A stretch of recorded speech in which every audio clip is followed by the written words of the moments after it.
이제 공부를 좀 어느 정도 하신 분이나 아니면 이제 시작하시는 분들이나 이 사주를 풀 때 가장 중요하게 생각해야 될 요소가 있는데 그것을 좀 제가 오늘은 말씀드리려고 해요. 그래서 이미 공부하신 분들은 앞으로 이제 사주를 풀고 판단을 할 때 이것을 참고하시고 또 기존에 이제 시작한 지 얼마 안 되신 분들 같은 경우는 이런 식으로 좀 신경을 써야 되겠구나.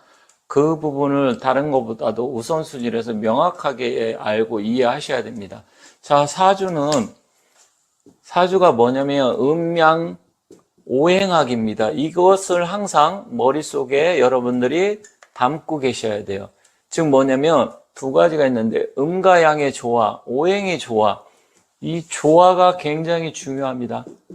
한쪽으로 사주는 치우친 것을 좋아하지 않아요. 그건 뭐냐면 이제 뭐 특별격이라고 해서 이제 뭐 외격이라고도 합니다. 그래갖고 이제 종강격, 종합격, 뭐 종합격 뭐 이렇게 여러 가지로 해서 한쪽 기운이 치우쳐졌을 때는 그때는 그것을 따르지만 기본적으로 그거는 10%도 뭐 안 되고 제가도 사주 많이 봤지만 이 종격인 사주들은 그렇게 많지가 않아요. 그리고 사실 인생이 그렇게 되면 잘 나갈 때 좋을 땐 좋지만 대체적으로 그게 잘 될 때 안 될 때와 이게 극과 극을 달리는 경우가 많아요. 그래서 사주는 일단 음과 양과 오행의 조화가 제일 중요하다. 그렇다고 하면 이 오행에 목과 토금수가 있는데 이 오행을 잘 이해를 하시면 여기에 음양이 다 들어가 있습니다.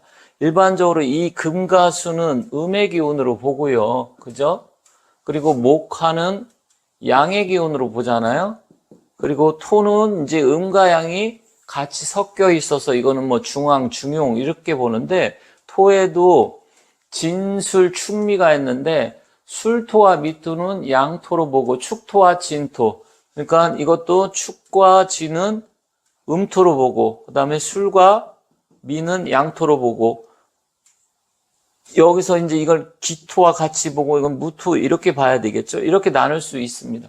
그래서 이게 골고루 어떻게 섞여 있느냐가 중요하고 또 한 가지는 특히 진술충미 같은 경우는 뭐 다른 말로 잡기라고도 하는데 즉 여러 가지가 섞여 있어서 진술충미를 좀 또 잘 살펴야 돼요. 그래서 여러분들께서 공부하실 때 일단 우선이 음양 오행의 조화가 어떻게 골고루 분포가 되어 있는지. 그런데 여기서 또 이제 이 속에 음이 있고 또 속에 양이 있고 또 양 속에 음이 있고 양 속에 양이 있고 양양이냐 양음이냐 음이냐 음양이냐 이게 어떻게 보면 사상과 연관성이 있는데 자 목도 보면 이제 여기서 음과 양이 갈리잖아요. 음은 뭐예요? 목은 지지는 천간은 을이고 그리고 지지는 묘잖아요. 그럼 양은 뭡니까? 양은 갑과 인이잖아요. 그래서 이런 것을 명확하게 알고 있어야 돼요. 원래 목은 뭐라 그랬어요? 양의 기운인데 이 양 속에 음과 양이 또 섞여 있습니다. 그래서 음은 을묘를 나타내고 양은 갑인을 나타낸다. 그래서 사주 구성을 했을 때 사주팔자를 여러분들이 딱 보고 나면 첫 번째로 이 음양의 조화가 어떻게 되는지 잘 봐야 돼요. 왜냐하면 또 양이라 해서 우리가 일반적으로 천간의 양은 갑, 병, 무, 경, 임 이렇게 천간으로 봤을 때 5개의 양이 있고 음은 을, 정, 기, 신, 개 이렇게 또 음이 있잖아요. 근데 여기서 보면 이것은 원래 목이니까 양이고 병종도 양이고 무는 양이고 이렇게 봤잖아요. 그런데 이 양 속에 음이 또 이렇게 들어가 있습니다. 이 얘기는 뭐예요? 양을 우리가 일반적으로 목화를 양이라고 하지만 이 목화 중에도 양목과 음목이 나뉘어지고 화 중에도 양화, 음화가 나뉘어진다는 거예요.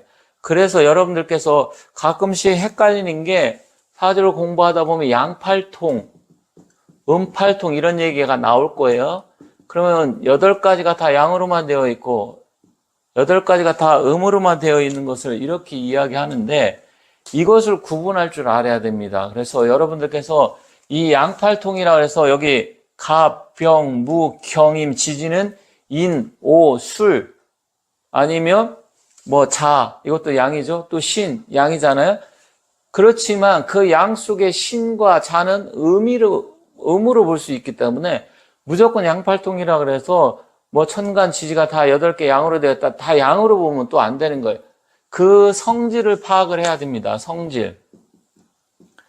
일단 양의 기운을 갖고 있어도 성질 자체는 음의 기운 갖고 있을 수 있고요. 또 양의 기운을 갖고 있을 수 있기 때문에 이런 부분을 여러분이 이제 공부하실 때 주안점을 두셔야 됩니다. 지금 딱 들어보면 이게 어느 정도 사주 공부가 되신 분들은 제가 말씀드리는 게 이해가 가지만 이게 무슨 말이지? 조금 헷갈리네. 이렇게 이해하실 수 있는데 제가 오늘 말씀드리고 싶은 건 뭐냐면 양양, 양음, 음양 이렇게 4가지가 있다라는 거예요. 그래서 이 4가지가 적절하게 조화가 잘 되어 있어야 그런 사주팔자가 좋다. 그러면 결국은 뭐냐? 이 음양의 조화, 오행의 조화는 약간 다른 차원이에요. 음과 양은 지금 말씀드렸는데 그럼 오행은 또 뭐냐? 오행은 이 목화토금수가 이 5개의 오행이 결국 수생목, 목생화, 화생토, 토생금, 금생수, 또 수국화, 화극금, 금극목, 그 다음에 목국토, 또 토국수 이렇게 되잖아요. 이 관계를 사주 풀 때 잘 봐야 됩니다. 물론 나중에 이제 육친이 어떻게 돼서 재물복이 어떻게 되고 남편복이 어떻게 되고 뭐 여러 가지 문서원 이런 것도 공부하지만 일단 여기서 중요한 건 뭐냐면 이 사주팔자가 딱 구성이 되어 있을 때 한눈에 음양의 조화가 잘 되어 있는지 또 오행의 조화가 잘 되어 있는지 이것을 잘 봐야 돼요.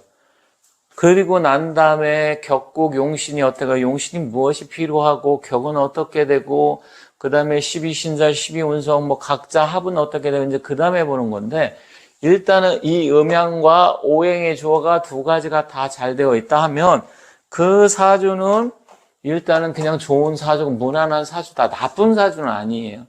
그러니까 사람도 좋은 사람 만나지 않아도 되지만 나쁜 놈을 만나게 되면 인생이 꼬이잖아요. 사주도 한눈에 딱 봤을 때 음양의 조화, 오행의 조화가 기본적으로 잘 갖췄다고 하면 일단은 그래도 그냥 무난하고 좋은 사주다 한눈에 알 수 있습니다. 그래서 지금 여러분께 말씀드리는 게 앞으로 공부를 하실 때 이 음양과 오행의 조화가 어떻게 구성이 잘 되어 있고 조화롭게 되어 있는지 이게 제일 중요하다. 한쪽으로 기운이 너무 많든지 부족하든지 하면 좋지가 않아요. 그래서 여러분들이 앞으로 이제 사주 풀 때 무조건 딱 한눈에 딱 봤을 때 8글자 나를 중심으로 일간을 중심으로 해서 음양과 오행이 어떻게 분포가 되고 잘 구성이 되어 있는지 그리고 음은 무엇이고 양은 무엇인지 또 오행에는 어떻게 서로 생극 제화를 하고 주고받는지 이런 부분을 앞으로 여러분들이 항상 사주 공부할 때 머릿속에 넣어 주셔야 되고요. 또 사주를 풀이할 때도 한눈에 딱 이걸 보고서 이 구성이 잘 되었는지 나쁜 사주인지 좋은 사주인지 한눈에 여러분들이 알 수 있어야 됩니다. 다음 시간에도 또 이렇게 해서 어떻게 사주를 풀어야 되는지 또 사주의 중요한 요소가 무엇인지 또 말씀드리도록 하겠습니다. 자, 수고